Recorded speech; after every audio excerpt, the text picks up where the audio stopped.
तभी उसके फोन पर एक नोटिफिकेशन आता है, अंत अस्ति प्रारंभ।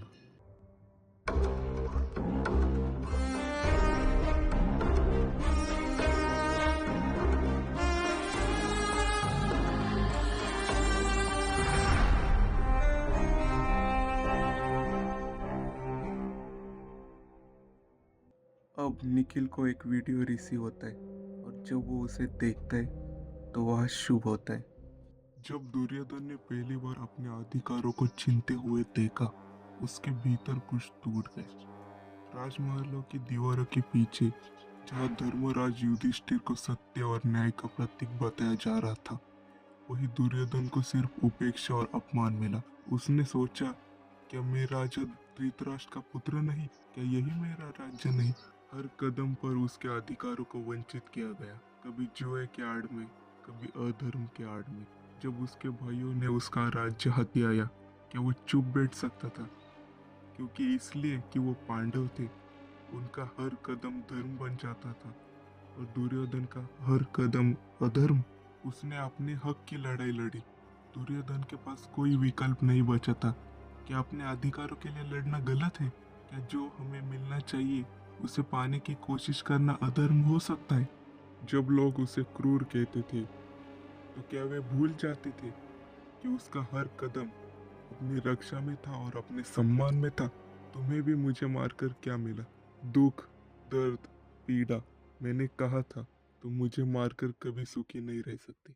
और ये कहकर शुभ उसे कोऑर्डिनेट्स दे देता है और फिर निखिल उस कोऑर्डिनेट पर चला जाता है और वहां जाकर निखिल देखता है वहां पर एक लोकल गैंगस्टर का फोटो है और वही शुभ का नेक्स्ट टारगेट है। और उस फोटो के नीचे गैंगस्टर के सब क्राइम्स लिखे हुए होते हैं और निखिल वहाँ स्पेसिफिकली एक देखता है कि उस गैंगस्टर ने एक बच्ची का किया होता है।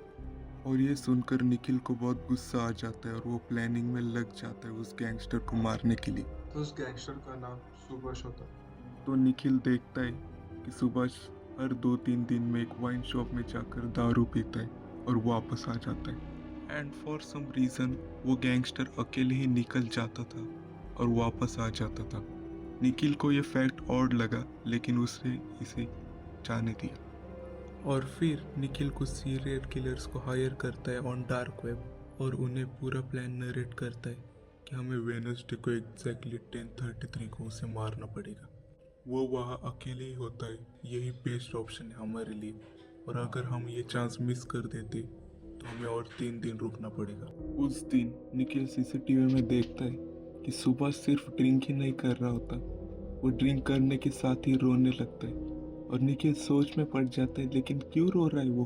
और उसी वक्त वहाँ से सुभाष निकलने वाला होता है और सीरियल किलर्स निखिल को फाइनल कॉल करते हैं कि टारगेट गन पॉइंट पर है, हम उसे मारने वाले। तभी निखिल बोलता है, वेट वेट, उसे मत मारो, उसे यहाँ लेकर आओ।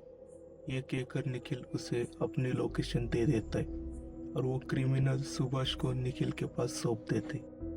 और फिर सुभाष हैंगओवर से उठ जाता है और हंसकर पूछता है, मारने आए क्या तुम मुझे? फिर निखिल पूछता है, तुमने उस बच्चे के साथ ऐसा गलत काम कैसे किया? अरे मैं तो सिर्फ एक बाप था, एक आम आदमी जो अपने बेटे के लिए इंसाफ मांग रहा था। क्या मुझे इंसाफ मिला? नहीं। तुमने भी तो वही किया। वो दिन याद है मुझे, वो गुंडे मेरे घर तक आ गए थे, धमकी दी थी, शिकायत वापस ले लो बोल रहे थे। अरे मेरे बेटे की इज्जत लूट गए थे। उस दिन मेरे अंदर का बाप जागा, मैंने मार दिया उसे। जब मैं इंसाफ मांगने के लिए भाग रहा था तो उन्होंने उसको जेल में नहीं डाला, लेकिन मुझे उसी दिन जेल में डाल दिया सालों ने। जब जेल में गया तब समझा कि अब मैं वापस नहीं जा सकता, क्योंकि बाहर सारे गुंडे मेरे दुश्मन बन गए थे और अगर मुझे जिंदा रहना था तो ये गंदा काम मुझे भी करना पड़ता। अपनी जान बचाने के लिए मैंने अपना गैंग बनाया, लेकिन मैंने कुछ गलत काम नहीं किया। मैं बन गया इंसाफ देने वाला जो सिस्टम नहीं दे सका, और पब्लिक मुझे हीरो बना दिया। लेकिन लेकिन क्योंकि मैं पुलिस के कंट्रोल के बाहर जा रहा था, तभी तभी तो उस दिन अफवाह बना है और मुझे पे इल्ज़ाम लगा दिया रेप का।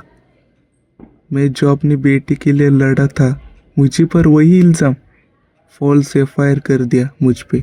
सब कुछ ख़त्म हो गया उस दिन। मेरी बीबी जो हमेशा मेरे साथ थी, बिना कुछ पूछे छोड़ के चली गई मुझे। और फिर निखिल बोलता है मार दो इसको, एम्ब्रेसिंग हिज असुर इनसाइड ऑफ हिम। और फिर निखिल वहाँ पड़े कंप्यूटर पे लाइव चला जाता है और ये अनाउंस कर देता है, मुझे यहाँ पे सिर्फ एक बात कहनी, जो शुभ ने शुरू किया अब उसे मैं चलाने वाला हूँ। ये नया असुर कौन है तुम्हें ये जानने की जरूरत नहीं, बस यही जान लो कि कलयुग की अंत अब नजदीक है।